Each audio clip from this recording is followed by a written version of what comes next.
দেখা লাইছি কইয়া দিমু, দেখা লাইছি কইয়া দিমু, তুমি পরের গাছ ঢিল মেরেছ, তুমি চুরি করেছ, তুমি চুরি করেছ, তুমি ধরা পড়েছ।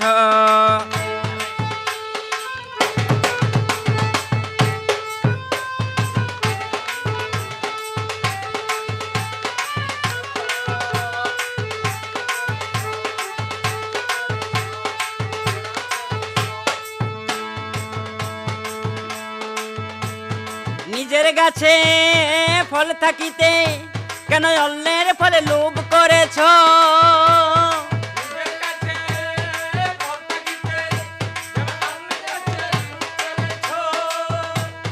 নিজের গাছে ফল থাকিতে কেন অন্যের ফলে লোভ করেছ?